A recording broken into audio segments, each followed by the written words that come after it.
Ang araw ng pag-uwi ng Pilipinas. Hello mga biyista, magandang araw po sa inyong lahat. Kung nasan man po kayo ngayon ay welcome back na naman po sa aking YouTube channel. Ngayon nga pala ay tuluyan na nating lilisanin ang bansa ng Saudi Arabia. Sa loob ng 5 taon ay sa wakas makakauwi na rin tayo. Nandito na nga pala tayo sa King Fahad International Airport na located sa Dammam, Saudi Arabia.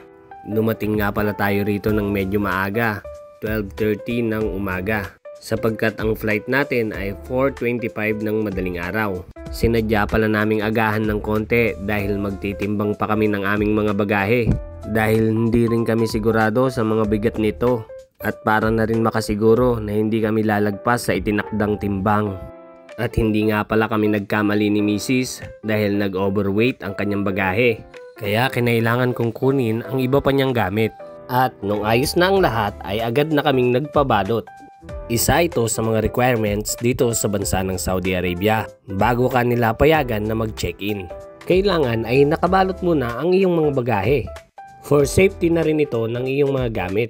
Nasa 30 riyal nga pala ang isang balot ng bagahe rito at kung i-compute mo ito sa pera ng Pinas ay nagkakahalaga ito ng 450 pesos.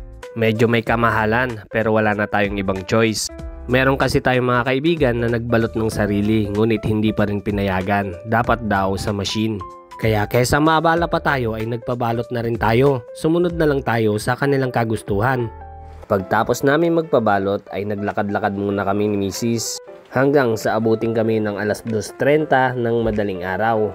At pagtingin namin sa monitor ay bukas na ang check-in counter.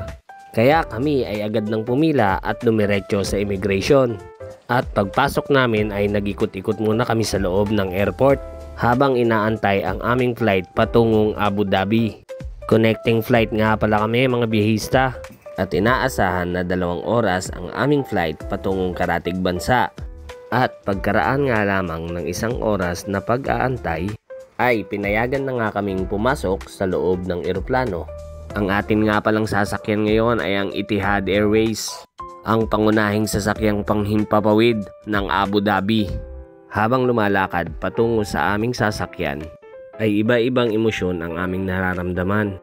Masaya, na malungkot, na excited, na kinakabahan. Masaya dahil sa tagal ng panahon ay sa wakas makakauwi na kami. Malungkot dahil mamimiss naman namin yung mga alaga naming bata dito sa Saudi.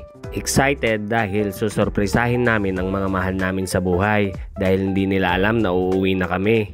At ang huli, kinakabahan dahil mag-uumpisa na naman kami. Dahil sa tagal namin sa Saudi Arabia ay hindi na naman namin alam kung paano magsisimula sa Pilipinas. Kung may swerte ba at pag-asa sa haharapin naming bukas. Pero kahit anong mangyari, laban na to mga biyista. Mahirap man ang buhay sa Pinas ay pipilitin natin pumalag at sumabay sa hamon ng buhay. At hindi tayo susuko. At pagkaraan ng 2 oras na biyahe ay lumapag na ang ating sinasakyang eroplano sa Said International Airport na located dito sa Abu Dhabi. Dire-diretso na nga pala kami patungong immigration mga biyahista upang mahanap na namin ang lugar kung saan kami susunod na sasakay at pipila. Di ko napapansin ang oras, maliwanag na pala. 1 buo na nga pala kaming gabi na walang tulog mga biyahista. Nakakaramdam na rin kami ng pagod, puyat at gutom. Pero sa tuwing maiisip na pauwi na kami ay napapalitan ito ng saya. Sa mga oras na to ay nakalagpas na kami sa immigration ng kanilang airport at labis na nakakamangha ang loob ng kanilang paliparan. Napakalinis, napakaaliwalas at napakaganda. Marami rin ang pamilihan sa loob nito. Merong mga kapihan at meriendahan kaya siguradong hindi ka magugutuman. Marami rin ang mga pamilihan ng mga mamahalin na gamit dito gaya ng bags, jewelries at kung ano-ano pa. Kaya ang kanilang airport ay nakakatuwa. Bukod sa malinis, maayos, maganda, ay para itong isang malaking mall o isang malaking hotel. At nandito na nga pala kami mga biyahista. Inaantay na lang namin ang aming susunod na sasakyan. Ganon pa rin ang pangalan ng airlines na aming lilipatan. Etihad Airways pa rin. Pero mas malaki, mas maganda at mas maluwag na sa pagkakataong ito. Ito nga pala ang kanilang waiting area mga biyahista. Napaka-komportable ang magantay sa lugar na to. May mga free charging area rin sila upang hindi malobat ang cellphone at mga gadgets mo. At pagkaraan ng 1.5 oras na pag-aantay ay pinapasok na nila tayo sa ating sasakyang eroplano. Napakalaki nga nito at lumilibot daw ito sa buong mundo. Kaya pala may nakalagay na sticker sa body ng eroplano na from Abu Dhabi to the world. At kung hindi ako nagkakamali sa aking pagkakarinig ay pang 81 na flights na tayo. Sa bandang gitna nga pala pinasakay lahat ng pasahero. Di tulad ng una nating sinakyan na sa harapang pwesto. Pero kitang kita pa rin talaga na sobrang haba ng eroplano.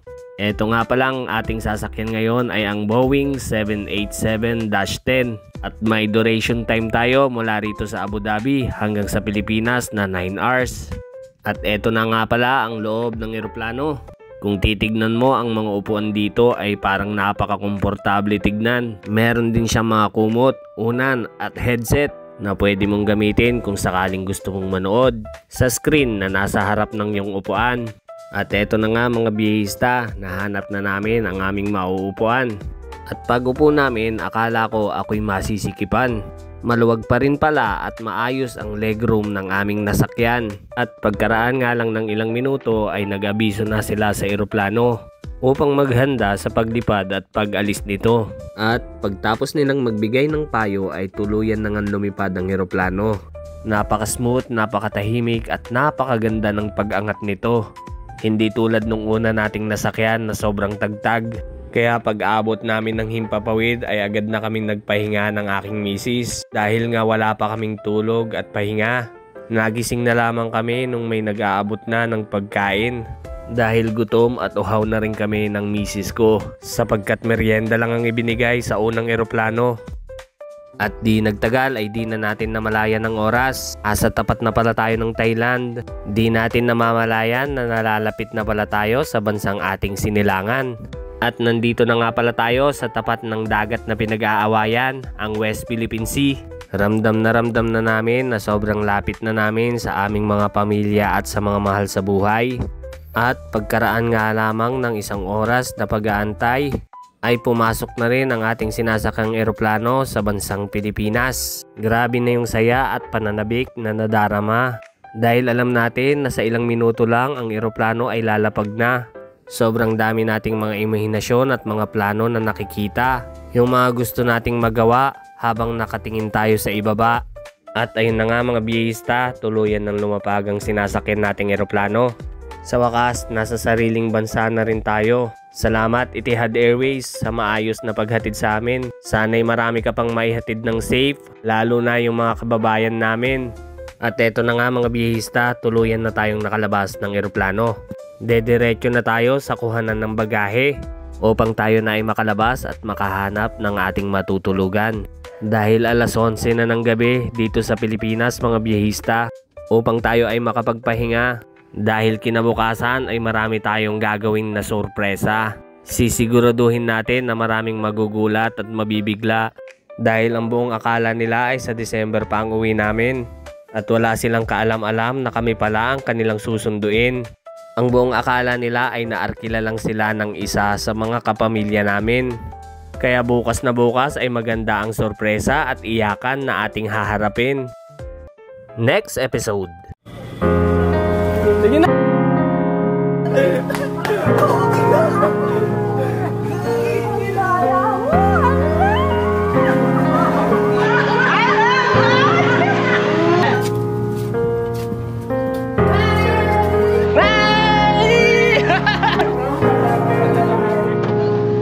Dito lang po sa gitna.